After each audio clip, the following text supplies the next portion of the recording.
अंदर जा चुके हैं और अंदर डाल दिए गए में है बहुत बड़ा फ़र्क होता है। भाजपा को अपने शब्द कम से कम सही और सच के आधार पर चुनने चाहिए।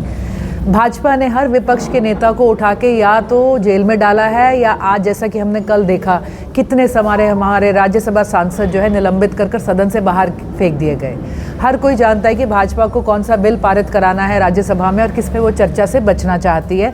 बहाने ढूंढ कर ये करा जा रहा है। अगर कोई किसी पर इल्ज़ाम लग गया है और किसी ने पूरी तरह से लीगल सिस्टम के साथ अपना पूरा उन्होंने कंप्लाई करा है, जैसा कि सत्येंद्र जैन जी ने कहा, जैसा कि हमारे सारे नेता कर रहे हैं, तो इसका मतलब ये होता है कि वो कानून में, कानूनी व्यवस्था में और अपनी बेगुनाही में पूरी तरह से विश्वास रखते हैं।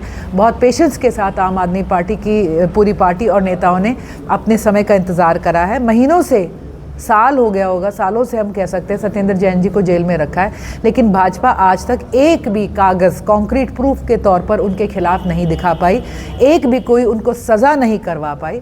किसी ना किसी तरह से सीबीआई के हवाले से, किसी ना किसी तरह से कोर्ट्स के अंदर वो डिले कर लंबा खींचती चली जा रही है। लेकिन हमारा कानून, हमारी पूरी न्यायिक प्रणाली एक ही बात कहती है, इनोसेंट अंटिल प्रूवन गिल्टी।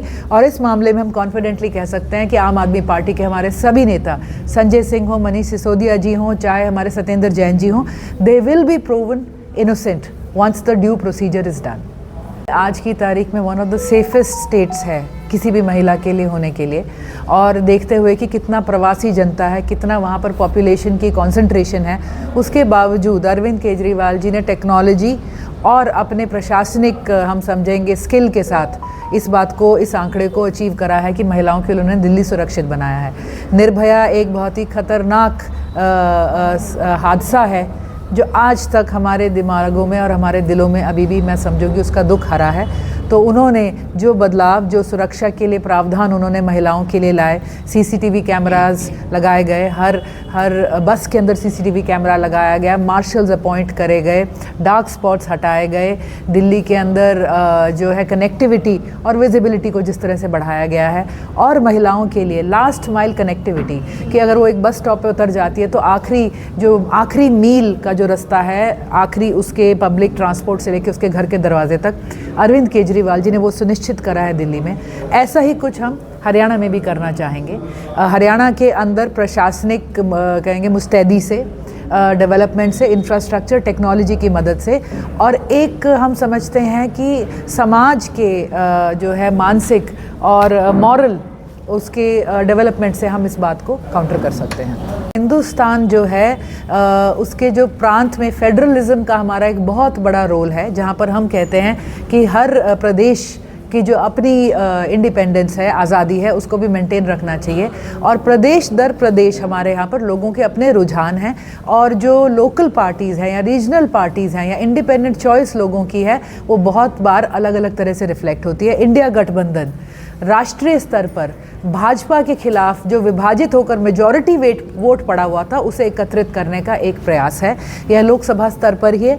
हमें ये विधानसभा स्तर पे आएगा कि नहीं आएगा, ये तो सीनियर लीडरशिप सभी पार्टियों की बैठकर एक संयुक्त स्तर पर अपने आप डिसाइड करेगी। जो भी पार्टियों का फैसला होगा, स्टेट्स में सारी पार्टीज उसको रिस्पेक्ट करेंगी, लेकिन सेंटर के अंदर इंडिया गठबंधन आज भी अडिग और अटूट है, और इसी पर लोगों की आज उम्मीद है कि हम समझेंगे कि जब धर्म और आस्था की बात आए तो उसके ऊपर हर देश को, हर पक्ष को एक मानवता का आधार रखते हुए एक आपस में सौहार्द बनाए रखना चाहिए, और जहाँ पे अगर इस तरह की हमारी आस्था जुड़ी हुई है तो वहाँ पे लोगों को मौका ज़रूर देना चाहिए। देखिए, हाँ, अरविंद केजरीवाल जी उसका अपने हिसाब से जवाब भी दे रहे हैं। आज की तारीख में अरविंद केजरीवाल जी की पूरी प्राथमिकता जो है वो है पार्टी का विस्तार, पार्टी की जो काम है उसे लोगों तक पहुंचाना। और आज इंडिया गठबंधन की मीटिंग दिल्ली के अंदर हो रही है, तो सभी पार्टी के जो हमारे लीडर्स हैं उसी की तरफ अपना फोकस रखेंगे, और अरविंद केजरीवाल जी उसके बाद एक तकरीबन 10 दिनों की जो उनकी हर साल की एक मेडिटेशन होती है उसमें भी जाएंगे।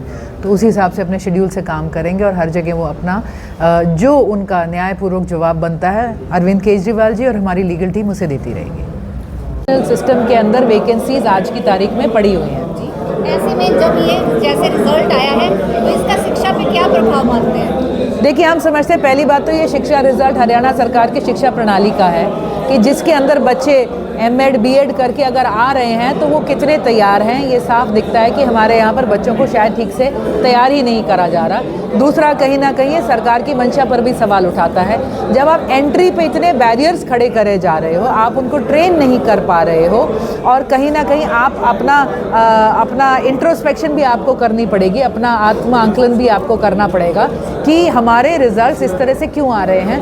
और मैं समझती हूँ कि इतने समय बाद यहाँ पर कोई एंट्रेंस एग्ज़ाम होता है, उससे भी लंबे समय बाद उसके रिज़ल्ट आते हैं, उसके समय बाद भी वो कंट्रोवर्सी में फंसे रहते हैं। तो कहीं ना कहीं सरकार आज शिक्षा का जो गैप बढ़ता चला जा रहा है उसको वाइडन करती जा रही है और हमारे बच्चे पिछड़ रहे हैं।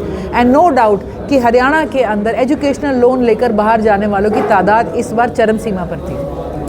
तो यही कह सकते हैं कि कहीं ना कहीं ये साफ दर्शाता है कि हमारे हरियाणा सरकार के अंदर जो बच्चे तैयार हो रहे हैं, जो आगे भविष्य के लिए आ रहे हैं, हमारी शिक्षा प्रणाली कितनी सुदृढ़ है और क्या क्वालिटी ऑफ आउटपुट वो आज प्रणाली आज की तारीख में दे पा रही है। ये साफ कटाक्ष है कि हमारे एजुकेशनल सिस्टम हमारे बच्चों को भविष्य के लिए और भविष्य के इम्तिहानों के लिए तैयार कर ही नहीं पा रहा है। हम दावे से कह सकते हैं कि आज हमारे यहाँ पर खाली इमारतें रह गई हैं, लेकिन उनके अंदर कहीं शिक्षक नहीं है और कहीं शिक्षा तो है ही नहीं। और ये बड़े दुख की बात है, एंट्री लेवल के लिए जैसे जहाँ ऑलरेडी हम बेरोज़गारी से इतना जूझ रहे हैं, जहाँ ऑलरेडी एजुकेशन डिपार्टमेंट के अंदर 31,000 पद खाली पड़े हुए हैं, सरकार को एजुकेशनल सिस्टम स्ट्रेंथन करने के लिए काम करना चाहिए। यहाँ पर सिर्फ बैरियर पे बैरियर और बैरियर पे बैरियर है, और इस तरह से अगर चलता रहा तो ना तो पढ़ाने वाले तैयार होंगे, ना पढ़ने वाले बच्चे आगे तैयार हो पाएंगे। मैम, जैसे स्कूलों में